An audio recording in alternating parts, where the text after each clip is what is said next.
Hello, good afternoon. It's me again, Mariket Flores, and welcome to my channel.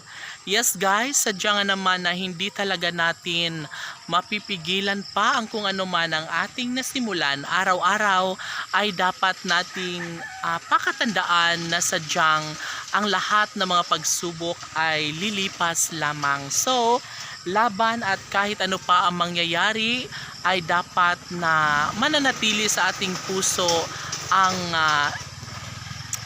Panginoong na siyang nagbibigay sa atin ng lahat. Of course, lagi nating pakatandaan na ang pagkakaroon ng mabuting puso ay siyang mas lalong pinagpapala, no? Siyempre, sa araw-araw ay kailangan din natin na maitaguyod, no, ang ating sarili bilang isang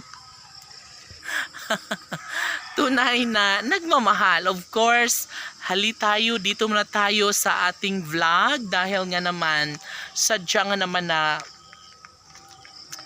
hindi na natin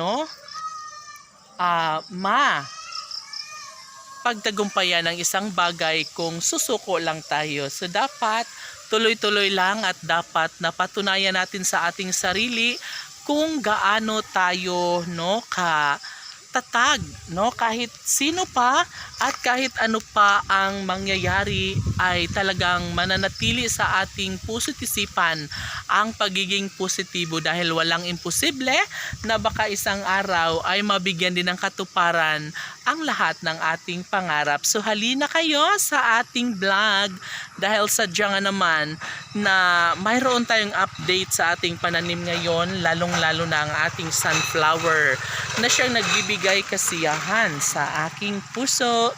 Of course, makikita nyo ang ating sunflower na talaga nga namang patuloy na lumalaban at patuloy na namumukadkad, no? Kahit dadaan pa ang unos at ang sadyang mga pagsubok sa sunflower na ito ay nariyan lamang siya na nagbibigay kasiyahan sa aking puso. Of course, hindi na magbabago pa ang kung ano man ang takbo sa lahat ng araw-araw na buhay at sana'y ipaglalaban na lang natin ang kung ano man ang makapagbibigay kasiyahan sa ating puso.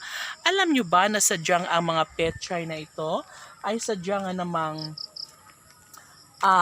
nakapagbibigay gaang sa loob dahil one day paniguradong lalaki at lalaki iyan at ating matitikman. Of course, ang kamatis na ito ay sadyang hindi na nga umano magbabago dahil sadyang excited na nga rin naman ako na matikman iyan sa susunod na mga araw. Lalo na't mayroon na rin akong nabili na bagoong. No, of course, isa lamang ang nais ni Mariket Flores ang magtagumpay sa larangan ng pagtatanim. And yes, dito natin makikita ang talagang namang nakapagbibigay kasiyahan sa puso ni Mariket Flores ang kanyang mga tanim na mga sibuyas. Diba?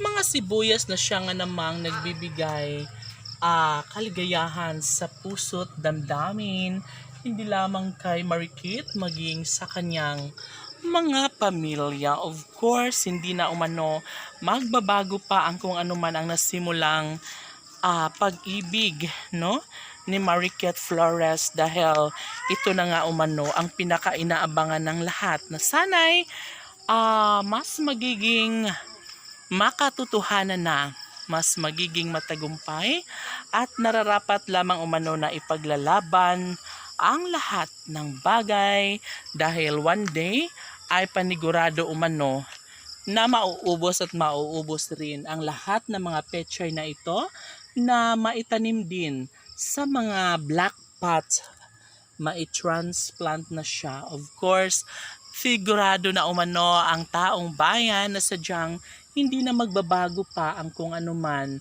ang kanyang pangarap sa buhay. Minsan ay sadya nga namang napaka lupit ng araw dahil minsan ang mga string beans na ito ay bumabagsak doon sa baba. At syempre, kahit ano pa ang pagkahigpit ng pagyakap sa kanya ng tali na ito ay minsan napapadpad ito ng hangin at natutumba ang kanyang kawayan. So of course, sabi nga nila na dapat na mananatili lamang na positibo at patuloy na ipaglalaban ang kung anuman ang mas makapagbibigay kasiyahan. Parang mga halaman ng isang mga pangarap na patuloy lamang na dapat ay pagpapatuloy ang isang magandang adhikain dahil darating ang tamang pagkakataon na maisakatuparan din ang lahat ng mga hangarin sa buhay. Sabi nga ng isang papaya na nagbibigay lamang umano siya ng kahalagahan sa lahat kapag darating na ang tamang pagkakataon na siya ay maging hinog at matitikman din ng lahat.